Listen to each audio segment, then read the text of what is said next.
Good evening, everyone, and thank you all for attending today's seminar.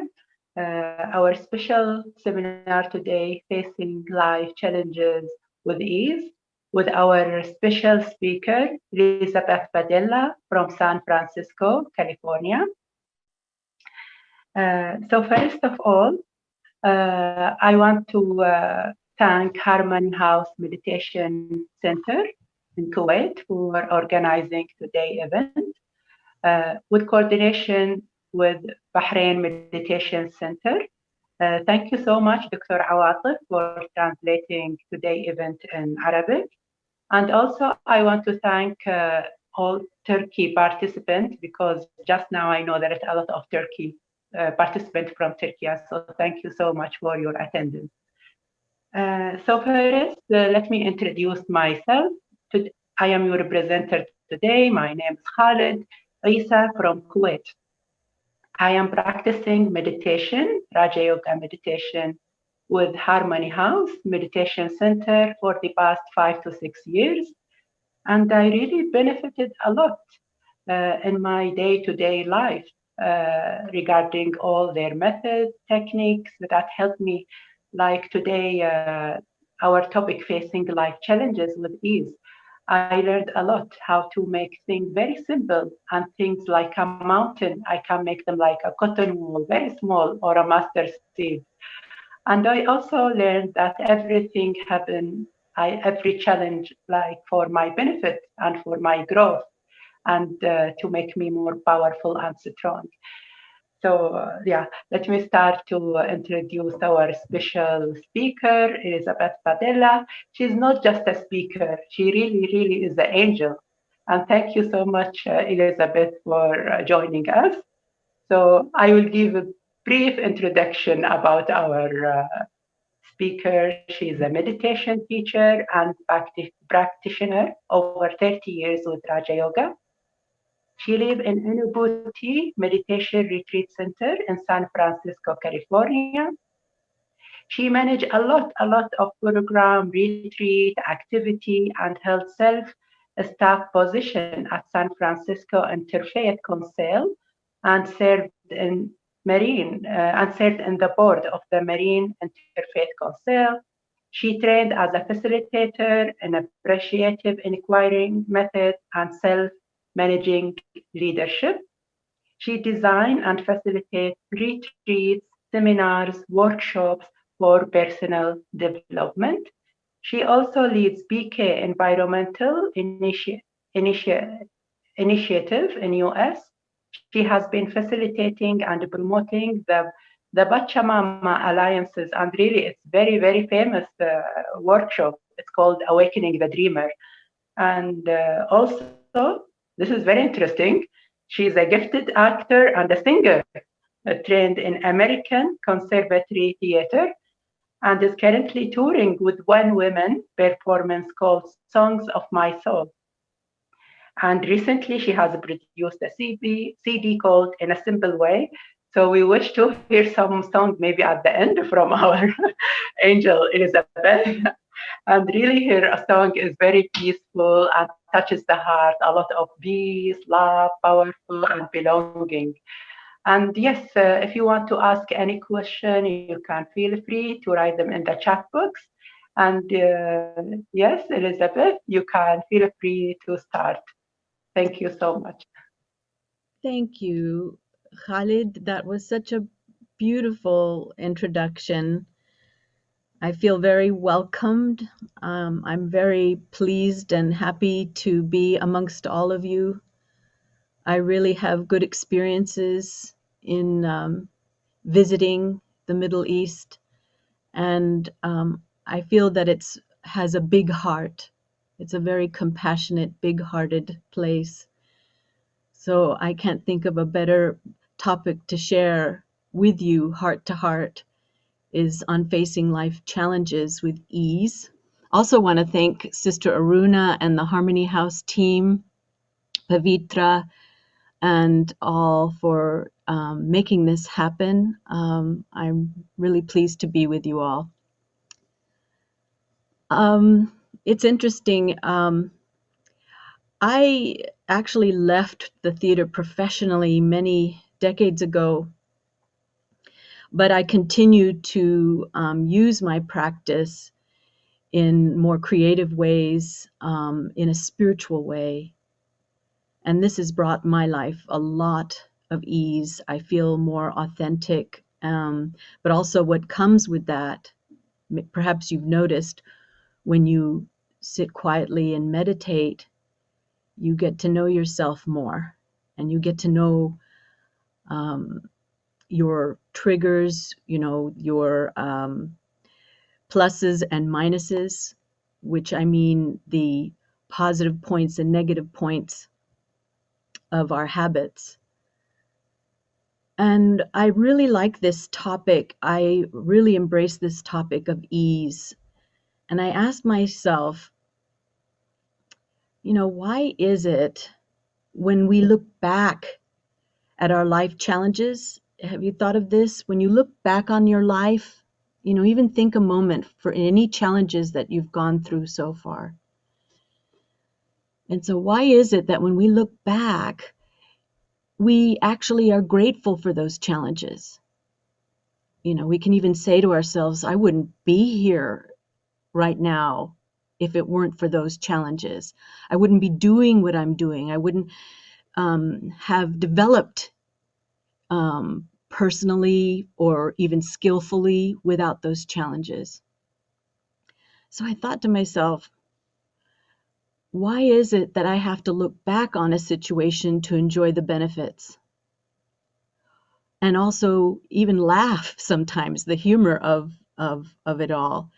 When we say, remember when, and then we can get a little giggle over it. But I thought to myself, why not when we're going through it, in this moment, in this present scene, can I not have the same perspective, that same sort of big picture and ease? So I thought about it, and I brought together some of the points that really mean a lot to me and that I've exercised for myself. I'm going to share with you a few slides on a PowerPoint. And so what I did was I looked up on the dictionary just the word challenge, and it means a contest showing skill and to compete in a sport. So actually a challenge is something that helps us to develop, to become strong and skillful, and sports are usually very entertaining and fun. And ease means freedom from labor, from concern, anxiety, fear, doubt, that I'm at ease with myself, I'm at ease with this moment, I'm at ease with the future. So how can I do that? How can I face life challenges and maintain that perspective? And also to appreciate how these challenges actually strengthen me. I like the example of a butterfly when it is in its little chrysalis, in its little birthing chamber called a chrysalis, and it begins to push its way out. It's quite a struggle that it has to make, to push out its little wings and its legs and free itself from that chrysalis. And if I were to perhaps have these compassionate feelings and want to help pry it out of that chrysalis and open it for the butterfly, what would happen? I would actually cripple the butterfly. So actually this pushing of the walls of this chrysalis enable the fluids to rush through the wings and through the legs to strengthen, to give that butterfly vitality so that it can fly.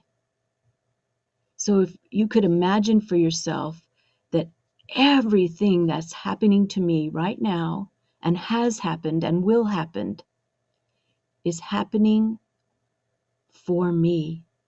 It's designed for me to develop, to strengthen, to thrive. So let's take a look at each of these, the challenge and the ease, and let's understand a little bit better. When you think of a challenge, it's usually when whatever's normally happening, there's a shift. Like in relationships, people change. At work, situations change. Maybe someone gets an advance and I don't. Or I have to look for a new job. So work situations can change. Family situations can change. Community situations can change. Even now, we're experiencing global change, things that are happening around the world that affects our lives.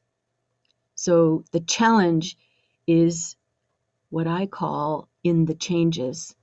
Now, if we were to play a sports game such as soccer, we'd enjoy that. But if we were just playing by ourselves with the ball, it wouldn't be as fun. And also, my skills would develop if I had a team and then even an opponent. And so kicking the ball around, and instead, you would want the ball to come to you so you could show your skill. You would never ask, why did he throw me the ball? How come this challenge is coming to me? Why? How come? What? Right? And the same goes for, mental skill, sports such as chess. And, it's interesting. You make each move strategically, not wanting to miss a piece. But if you lose some pieces, gain some pieces, you're learning. And when you have the right perspective, you take the game lightly and you enjoy the game. But if we were to put ourselves on the board, let's say you were a piece in that game, you took it so seriously, and with each piece that was missing or taken from you, and you took it personally in that way, it would be an excruciating experience. But if I had in mind that I'm learning skills that will help me to develop my intellect in the sense of a chess game. And also, I like horses, so I'm remembering horse races. If I were to do it alone in life, I wouldn't develop as much as if I were with other people. And it's not so much this competition, that's not what's being emphasized here, but that the enjoyment of being with others and learning from others and allowing myself to gain insights when those challenges arise. But it takes a little bit of insight, a little bit of quiet time to allow your innate wisdom to work for you. So on the game field of life, the skills could be similar, but they're much more subtle. I'm going to use my heart and my head to develop both of these skills. So now let's look at the flow. We want to go with the flow, but sometimes we hesitate. There's a fear or a doubt. It's like jumping off a cliff. But if we look at all around us, there's flow. Nothing stops. Can you think of anything that stands still? In this physical world, everything is flowing, everything is running in cycles, everything is moving. Seasons, days, hours. And here also, with our own bodies, we have a cardiovascular system, we have a respiratory system. And if these are blocked, if there's any resistance or blockage in any of these physical systems, I'll experience pain, won't I? So what I want to do, or any physician, and I know Awatif, she's a physician, I believe she's translating today, and she would know that her job is to keep everything flowing, in her patients, and what is it that's creating a blockage? And it would be that, the pain is being caused by either inflammation or blockage. And the same goes with our thought processes, with our mind, and our feelings, our attitudes, and our perspectives, how we see ourselves, how we see the world, how we see our relationships. And they're all colored by our thought process. But if there's any fear, if there's any resistance or resentment, if I'm harboring anything, it creates a blockage.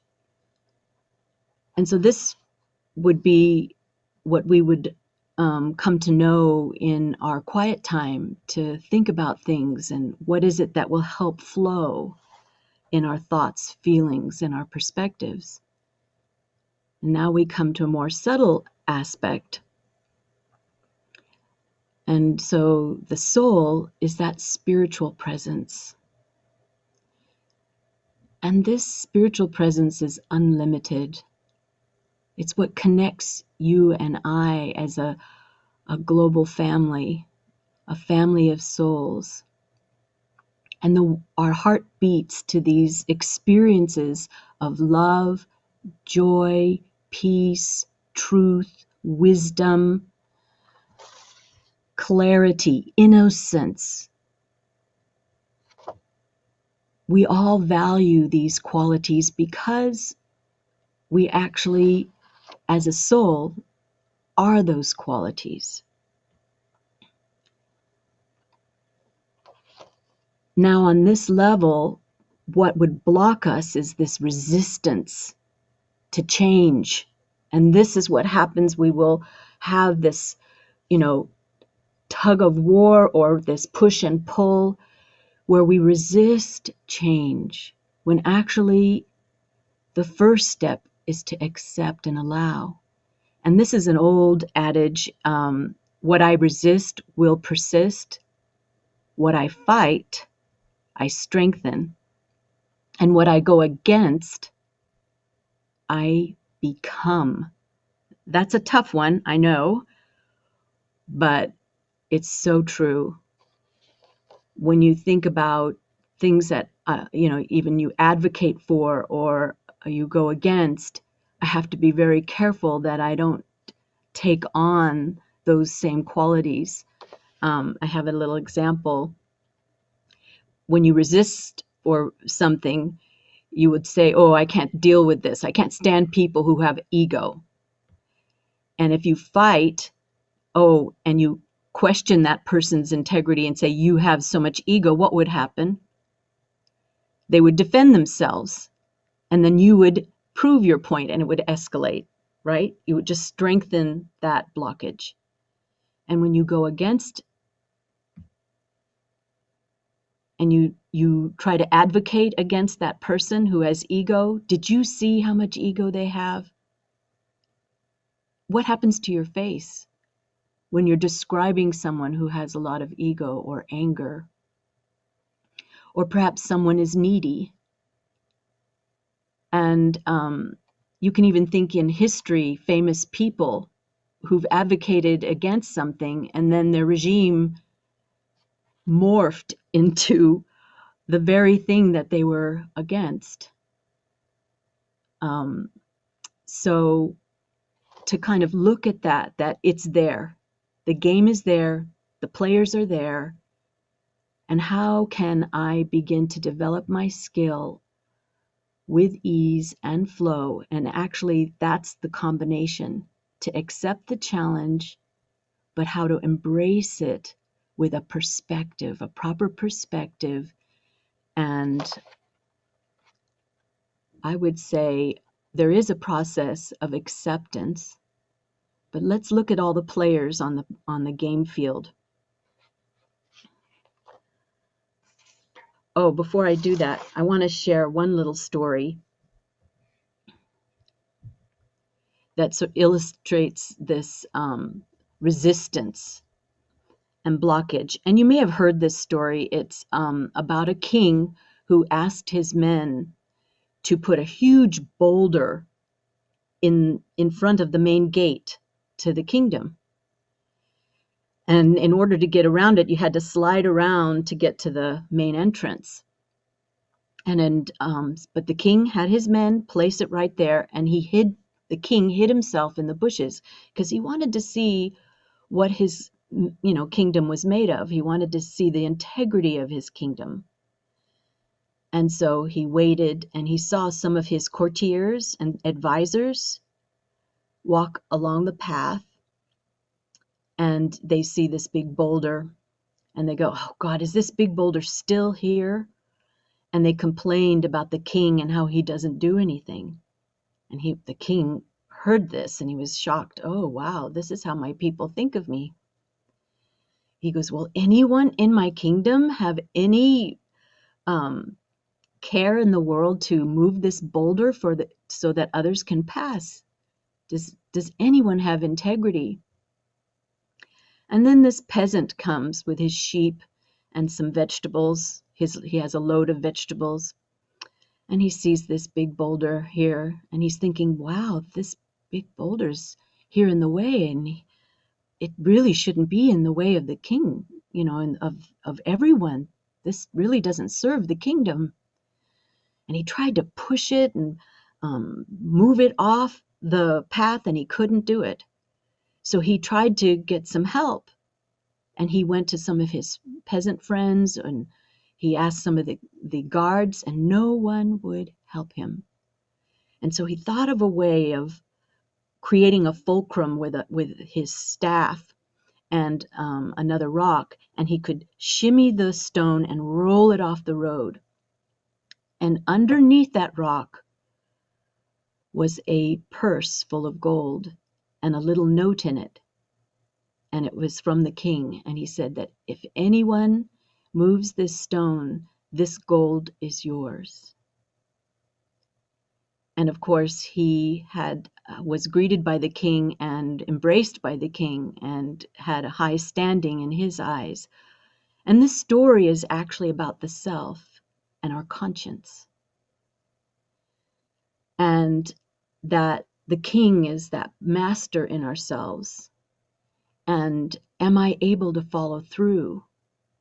Do I have that courage, to move those big stones in my life and face? So it's not so much, in that resisting it. The blockage is there. It just creates complaints. It just festers and becomes worse and worse. But if I have that power to face and to move along, then it's a skill I develop. I'm not resisting. I am actually doing something. I'm being proactive. So now let's again look at the players that we have in the game of life. Pretty simple. I have myself, and this is talking about the spiritual self, that conscient presence, that I am a spiritual being. I'm a soul. And that I have this physical body.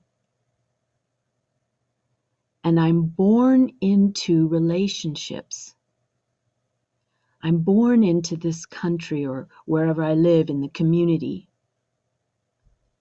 And I adopt possessions. And in this field of cause and effect, the game of life, situations are created. And so this is the playing field. But let's look at these for a moment. And if you look at these, the situations, possessions, your money, commodities, your car, your house, your relationships at work, your family, and then your body, and even your the type of body you have and what that means to you and to others.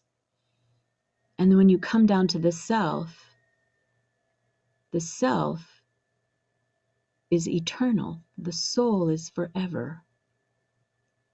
And everything else changes. The body changes. People change. Situations change. And of course, houses break down. Cars need to be replaced. Everything in this physical world meets with changes. It's part of life.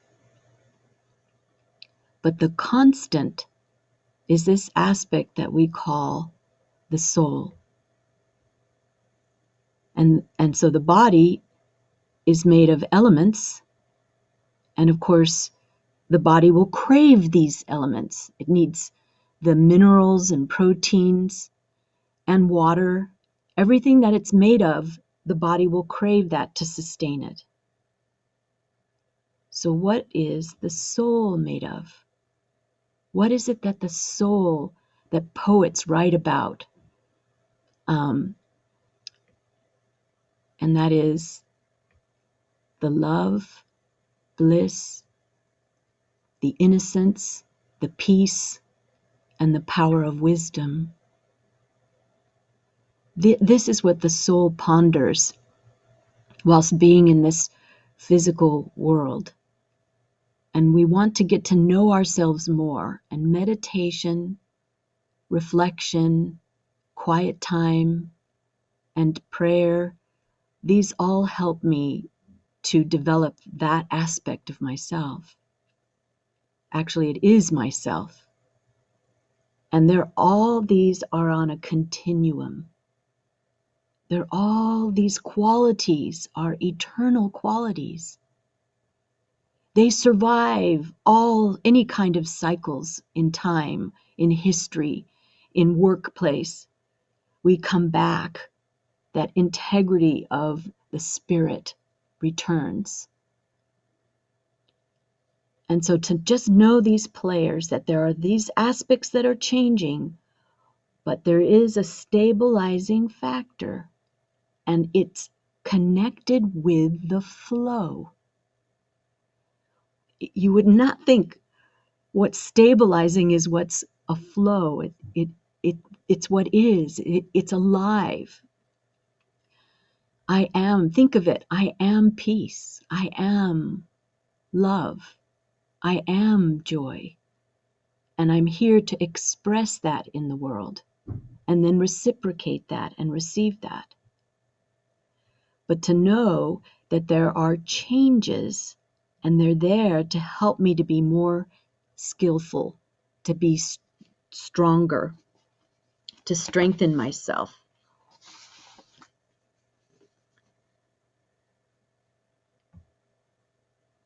So now we come to this sweet story. And this has to do with our perspectives in life. And this elderly teacher thought, I've got to really do something different with my class. I just feel like, they're not really getting the depths and learning something that is of value. So something that really hits home. And so what he did, before the students came into the classroom, he put a pink dot in the middle of a piece of paper, okay? And then he put that piece of paper with the pink dot face down on each of the students' desk. And so the students come into the classroom, and he says, don't turn the paper over, we're going to have an exam. And they kind of go, oh, okay, a surprise exam. And he goes, now, what I want you to do before you turn that paper over, I want you to know that you're going to create an essay about what you see on that paper. And then afterwards, you hand in the paper, and I'm going to read them to the class. So he said, ready, get set, go. They turned over the piece of paper, and everybody started writing about what they saw. And then they handed in the paper to the teacher, and the teacher read each one to the class. And each student, with as much skill and intelligence that each of these young students had, they wrote about what they saw, and they all spoke about the pink dot. What it represented, what it meant, why is this dot in the middle of my page, to the obstacles in life, the pebble in the way. They just went on about that dot in the middle of the page. And so the teacher stopped for a moment after he read the last entry, and he said, not one of you wrote about all that open space. Each one was fixated on the dot in the middle of the page.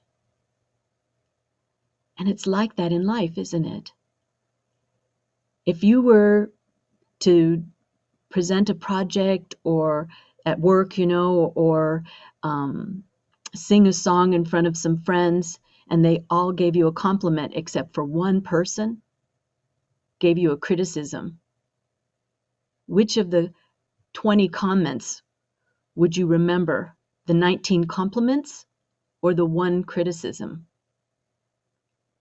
You'd probably be thinking about that one point. Well, gosh, I thought I sang pretty good, or I thought my project was great, and then you spend your whole day fixating on that as the main issue. And so we have so much to be thankful for.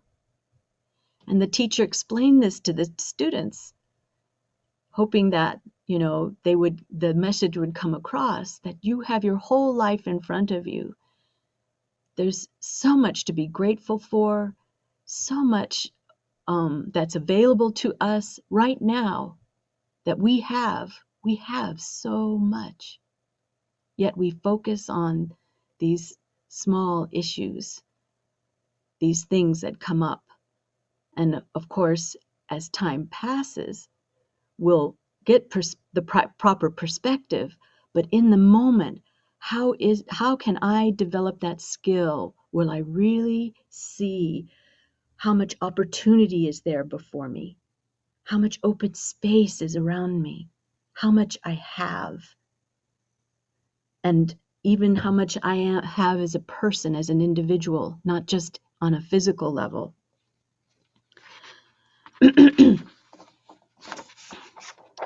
So now it's interesting too. I'm not ready to go here yet, but let me stop sharing for a minute because I want to just explain.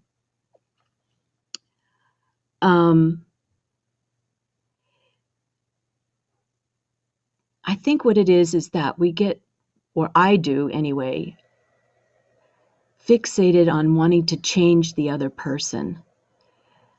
I feel obligated to help that person. And so not only do I need to learn how to accept the other, but also that perhaps this person has come to teach me something, to learn a lesson in life. And I approach those situations in this way. Whatever relationships I have, And of course, any of them and all of them will probably challenge you one day or another. And what gifts am I going to learn? What gifts am I going to receive and gain from this particular relationship? And by doing this, I have been able to get along with many people. I don't want to say with everybody, because somehow I feel it like challenges my fate. But that's okay. That's okay. I'll just say that, yes, I can get along with anyone. And those that challenge me the most are the ones who are my friends. They're the ones who are really going to help me to become the better person that I want to be. Especially if they irritate me, there must be some truth. There must be something that I need to learn from that situation. It may not be that I have the same defect or whatever, that let's say they're an angry person, or they get upset easily, and it's not pleasant to be around. But to the degree that it irritates me, I've come to learn that there's something for me to shift and to change, not for them to change. I once had this employer many years ago.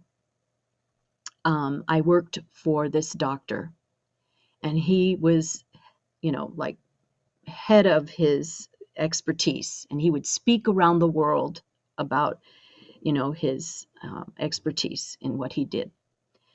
And he was well known and wrote many books. And somehow I got to be in his office. And he had this big booming voice. And anytime I would misspell someone's name, he would point it out to me. And he would get calls from people from around the world, and they would have very interesting names. And I said, he can't really be wanting to pick at me on misspelling these names. And so I thought, you know what? I'm so tense when I'm around him and when I hear his voice. I need to change. So I'm going to focus, and I'm going to do this experiment and see only the good in him. I'm going to send him through that thick coconut shell that he's buried himself in. I'm going to find that sweet milk in the middle. And as days went by, I began to notice when he would be laughing with the patients, or he would say something really kind with someone, and I would focus. And I found that from this grizzly bear, that he was actually the sweetest little teddy bear. And after about a year, he had called me into his office. Now, this is a big, like, penthouse office with silk wallpaper. You could see the Golden Gate Bridge and the Bay Bridge from his office. And it could be intimidating, but I had done this practice. And I thought, oh no, maybe I've done something wrong, right? So I go into his office, and he says, Elizabeth, so on and so forth. And he was just talking about mundane things that needed to be done. And I went, oh, okay, phew. And then he asked me a question, and then I answered. And then he asked me another question, and then I gave a philosophical answer. And then he had a philosophical reply. And then we started going into this really beautiful conversation, and then he stopped. As if, wait a minute, this isn't in the script. And so, he said, Elizabeth, I've never met anyone quite like you. And from then on, our relationship shifted. And when I left that office, he had tears welling up in his eyes. It was the sweetest thing. I would have never thought. But what I did was, I didn't go in the ring, in the arena, to change this soul. I knew that I had to change. And what happens is that I have a perspective. The soul has different perspectives, how we see the world, how we see ourselves. And so once I've labeled someone, they're going to continue to react to me in that same way, because I have that vision. If I treat them like a mean boss and they reply, and I will reply, he will also back and forth. Let's say he'll say, how come you've misspelled it? I go, and if I, come back with fear, he's going to put a defense. He doesn't realize what a big bear he is, actually. And underneath, he's just this sweet little teddy bear. And so in his reality, he's thinking the world doesn't understand him. But he's had to create this protective shield. Of course, I don't go into the psychology of it. My job was to see the good in this soul so that I wouldn't be tense around him. And I had no idea that it would unfold into this lovely work relationship of trust. So what I've done is I created this little 5-step process, something that you can take home with you and work on and practice for yourself, keeping in mind this game of change and how to stay with the flow. So here we go. Let me just share this last slide with you. Somehow the acronym came out Allah, and I think it's just perfect. I hope that's okay. But it's a lovely 5-step process. And the first step is to accept and detach. It's almost like a meditation. And since we were talking about the game of life, what if we were to sit with that supreme being, the divine, as our coach, as our guide, and to see everything as benefit, that life isn't happening at me. What if life was happening for me? And so that first step is to accept, to acknowledge, and to stand back off the playing field and to have a conversation with that supreme coach, with the divine. And the next,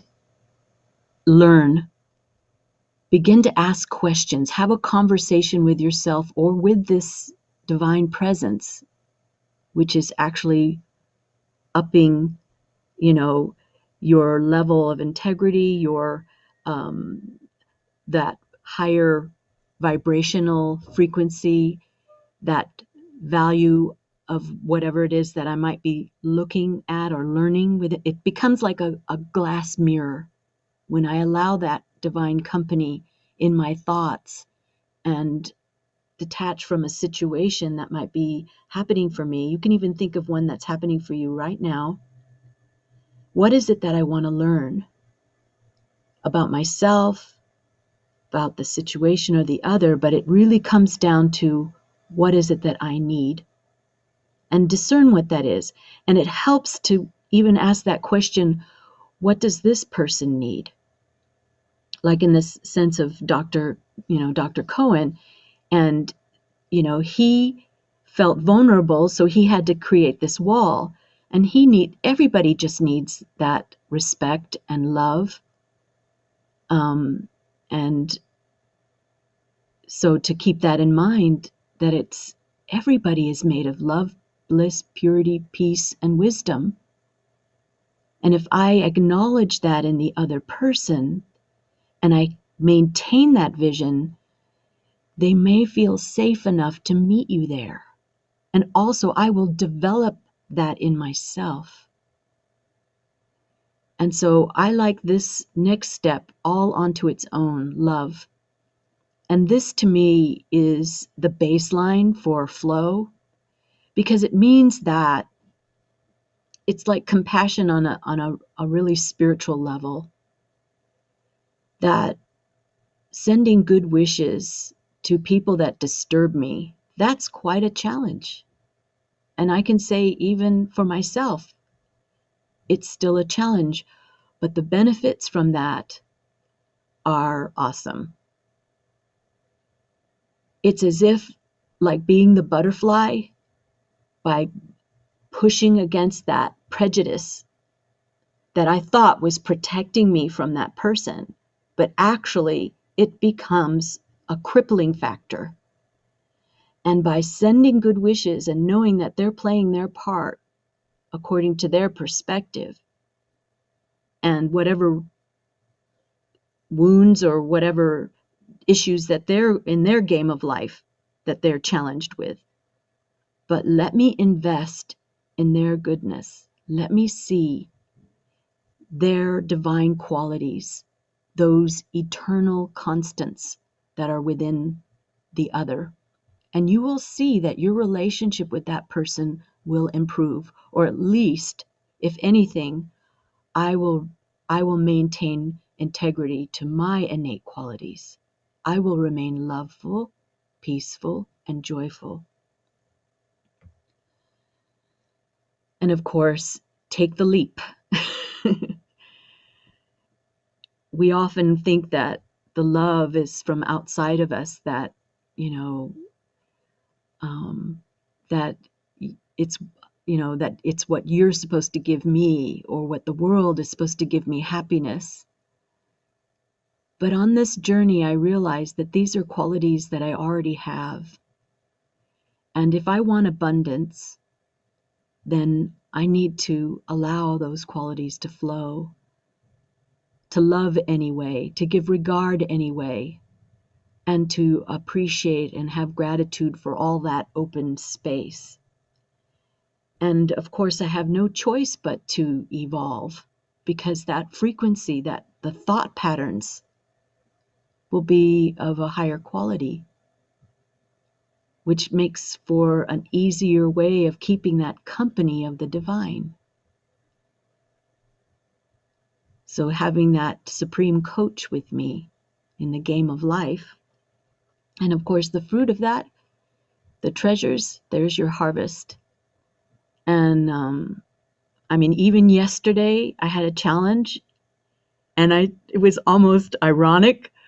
It was like as if this talk today, was a gift for me, in putting this together. And so I used my 5 steps, and it was a wonderful experience. It was just wonderful. And it also taught me to trust that everything is happening for a reason. Even though we could understand the concepts, and I share them with you and they sound really good, but there's nothing like trying it, putting it to the test, and then you get, the response. You get the harmony, you get the cooperation. And also what's really beautiful is when that difficult person trusts you. For me, that is the highlight of a spiritual life. So let's have a meditation. I guess we have time for a short meditation, do we? Yeah? Okay. So I might just be motivated to come into song, but stay with the meditation.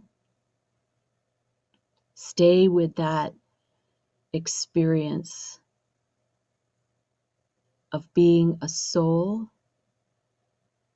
in the flow of life. So take a nice deep breath in.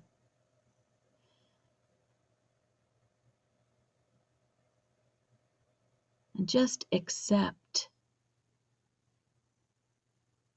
the environment, the body,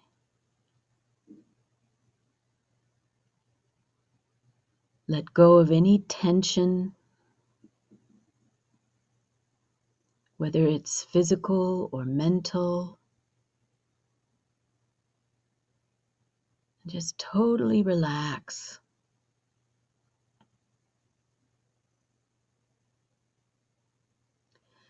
And imagine yourself sitting at the bank of a river.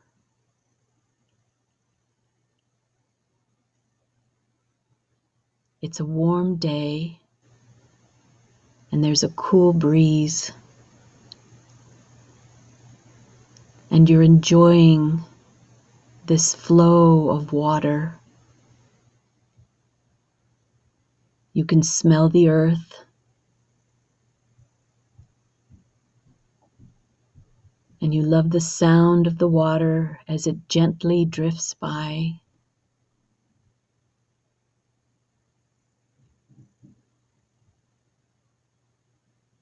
And you just go with that flow of the river. And you notice there's a rubber raft. And of course, it invites you to just jump into that raft and surrender to the flow of that gentle river.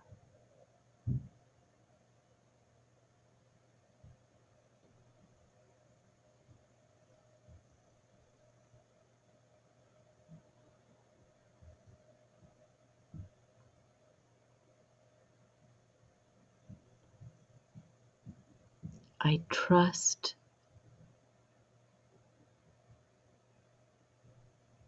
that the river will guide the raft around each bend and corner, avoiding any stones or obstacles.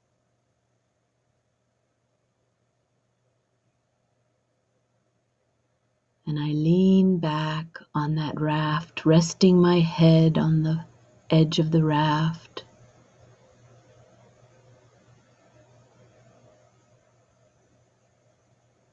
I relax and let go.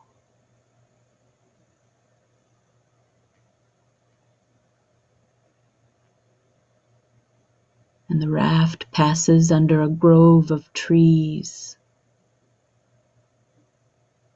And the light dances through the leaves onto my face.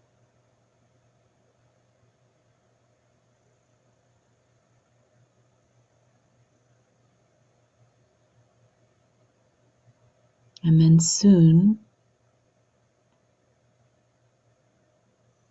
the raft slows down and I find myself in the middle of a beautiful lake.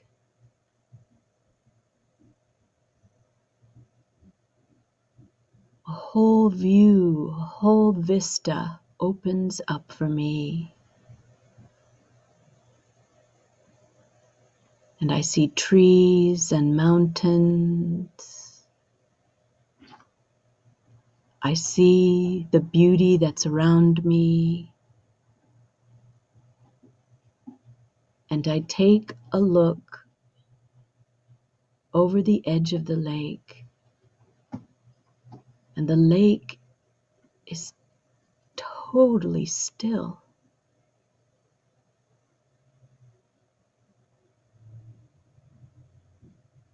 And I see my own reflection.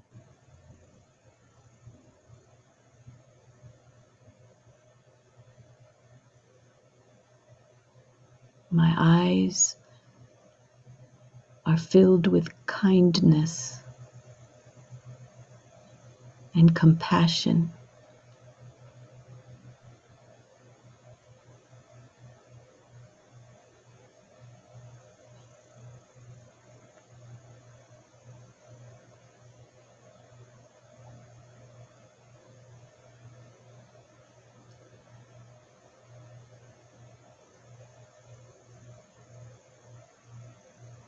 And I notice a beautiful gem at the bottom of the lake as I see my own reflection.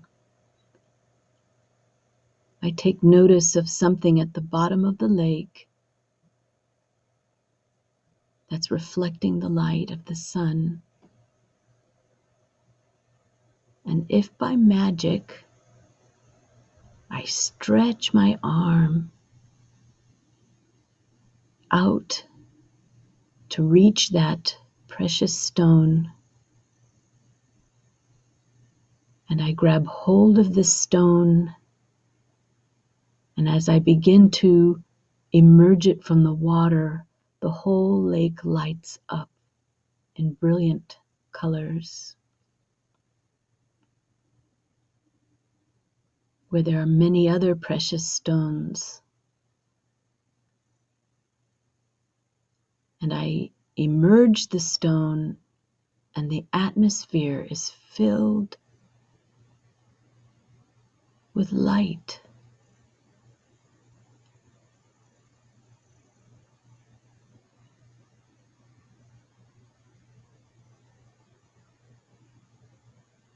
And I examine the beauty and the luster of this precious gem. And I notice that on one side there's an inscription of a word intended for me.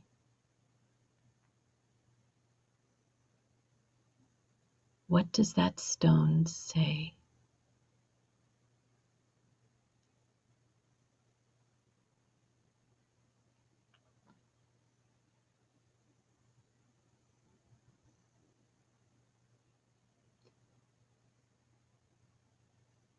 May I always live a life of love. Radiate God's beauty below, inside, above. I will open up my heart each day anew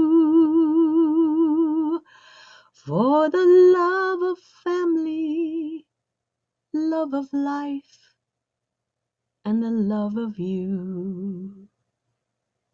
This is the beginning, not the end, of blessings upon blessings, my friends. May I always walk the path of peace. May the words salam ring out for our unity to increase. May every word I speak be strong and true. I will always see the face of God in the face of you.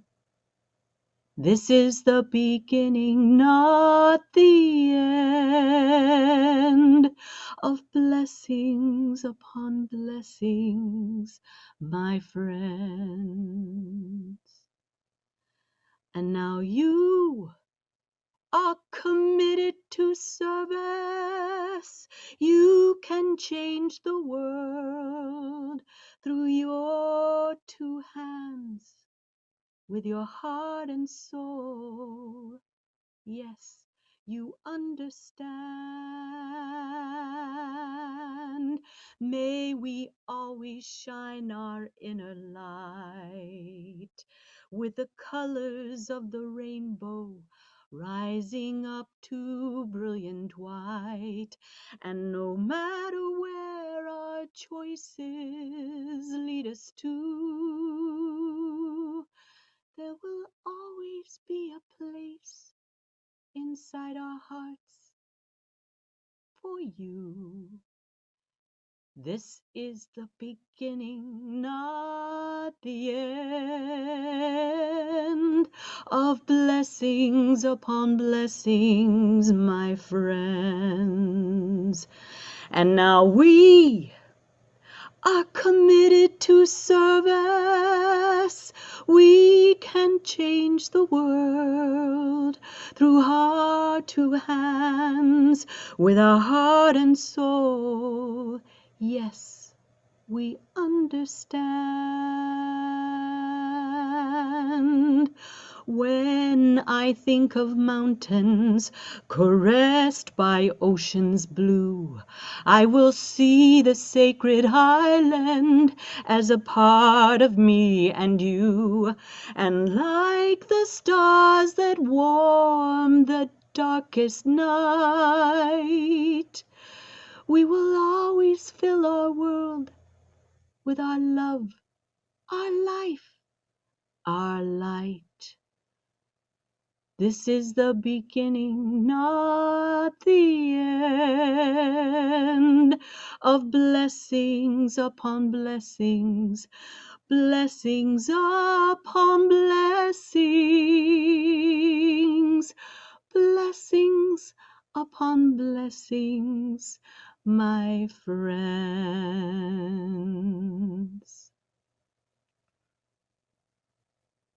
Om Shanti. Salam. Thank you so much, Elizabeth, for this angelic voice. And really, the words touching from the heart to heart. We feel a lot of love, and I see many, many thanks and loves and hearts in the chat box. No one wants to ask any question, they send just their love. I think it's your energy. And really, really, I enjoy it. I have a lot of point when you say be grateful. Don't just look back at your challenges and laugh at them. Uh, Same perspective. You have to see them now when there is a challenge and laugh at that challenge, not to wait till this end. And the butterfly example was so amazing. You are our butterfly today. And also, I love when you say accept the challenge and embrace it, not just accept it, embrace it. And we need to change, not to wait for situation to changes. And I love Allah. Allah is first accept, learn, love, allow, and harvest all the treasure. And really, this one question like how to face life challenges with singing, as you are a singer with song. Oh, this must be a singer who asked this question. All the more reason to sing. I think whatever our skills, whatever our expertise or talent is, when we serve with that skill, we will, I would say that's what gives us the return. And of course, flow, when you do it without that expectation. I mean, many opportunities have been given to this soul to sing, and I would have never thought that would happen. And they weren't planned. The opportunities that came were not what I designed or planned. It was just put in my lap.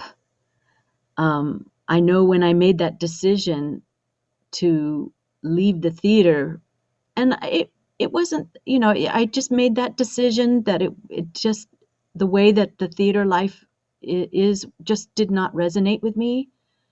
And that was before I went on a spiritual path. I just said, this isn't me. In the world, you have to sell your soul to be an artist. I said, I'm sorry. I can't do this. And this was a real big wake up, a big challenge for this soul. So whoever asked this question, I totally get it. I totally understand.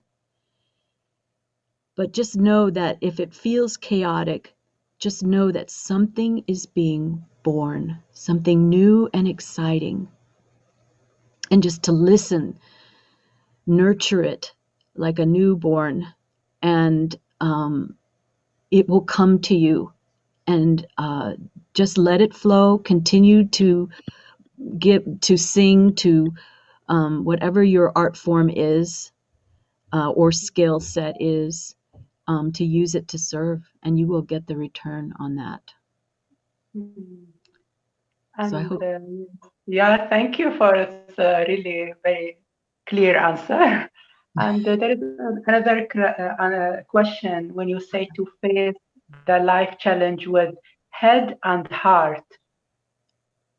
So how to face it with our heart? Well, I think the concepts help you to adjust intellectually into understanding. But that's what helps the heart surrender. They have to work together. Sometimes you can call it master and child. And it's our conscience, it knows. But we also need our innocence, which I often say in English, inner sense. There's a wisdom of the heart. It's an intuitive intelligence, instinctive. And it doesn't mean that you leave yourself at prey to others, but it's that you are willing to be vulnerable, to be open. And in order to do that, you have to feel worthy. You have to feel worthy that I am loved, that God loves me, and that I'm a loving and lovable presence. And it's really trusting in that all on its own. And it will teach you that love is real.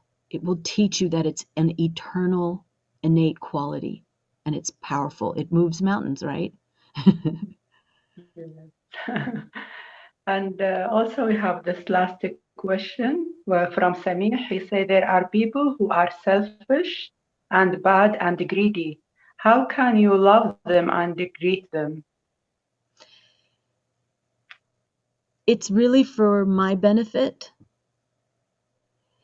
And I think that some of the lessons I've learned in being compassionate and loving is to kind of ask the question, why are they greedy?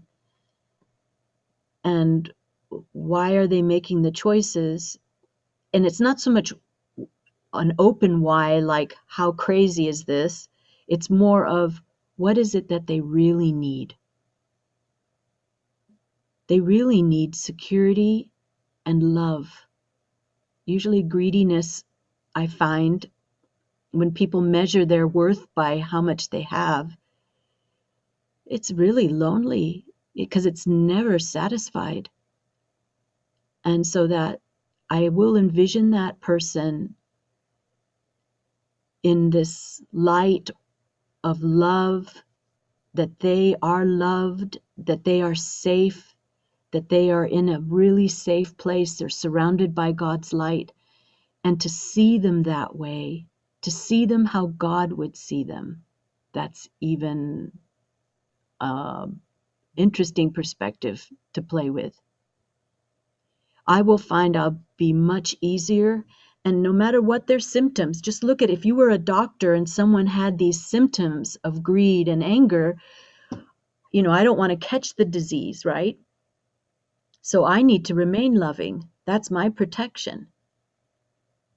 But also, I'm not going to judge them because they have a disease, but it just so happens to be a spiritual one. And that's the old way of doing things, of cutting them off. But by doing that, I cut my own flow off. I'm actually harming myself, crippling myself. And so having compassion for those that irritate me, that drive me nuts, that, it allows me to go beyond. And it's something that you have to really try for yourself. Do it baby steps with some, maybe not a big one at first, but, I find I haven't seen it not work for me. It's not that I can change that person, but I will see them in a different light, and that trigger, I call it a trigger. I won't respond in that way. And if I do, a negative word might come out, then I'll go, oh, okay, I still have some work to do. But not to be hard on myself. That's also, an area to be compassionate with the self. And go, okay, I see, I can see. Otherwise, if I'm hard on myself, I will become blind. If I'm difficult with myself, I will hide it from myself. And this is why there's this, I would say, an epidemic of blindness, of being able to see how we are in the world, how we interact, how we respond, how we perceive the world. Is we don't see the other. We don't listen to each other. And so I have to begin with myself to listen to what I need and just identify what they really need. Just identify, and see them having abundance, and just watch the shift. Watch what will happen, how your heart will open up. It won't close.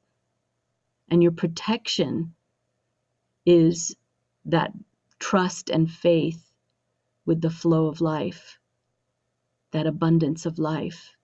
And of course, God's company. Also, we have this last question, maybe in short, you can answer about how we face the challenge of coronavirus. Should we just ignore it and not do anything about it, or you have some tips? Okay, that's a very good question, because there are physical challenges, that we also, have to deal with. This is all incorporated within it. It doesn't mean that you don't take precautions. I think what this whole effort about being in ease, the challenges will come, and now we're facing together global challenge. So I look at what brings us together. I look at how it connects us as a global family of concern. So those are like the positives, to really look at what's the growth here, and that helps. But yes, I have to take the precautions. I have to do what's necessary, but not to stress. The fear will block the energy. I do what I need to do to keep my family safe, to keep me safe, and just we will ride this wave together. But it's definitely, I would say, yes, do something about it, and also incorporate what's the lesson to be learned here, and how I can still be with the flow and the ease. That's a short answer. I would have to go deep, because that's a good question. Thank you. Yeah, thank you. Also, we just want to announce that 31st of May, we have a self-mastery course with Bahrain Meditation Center.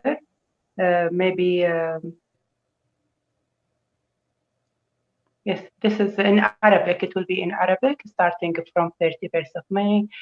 Self-mastery.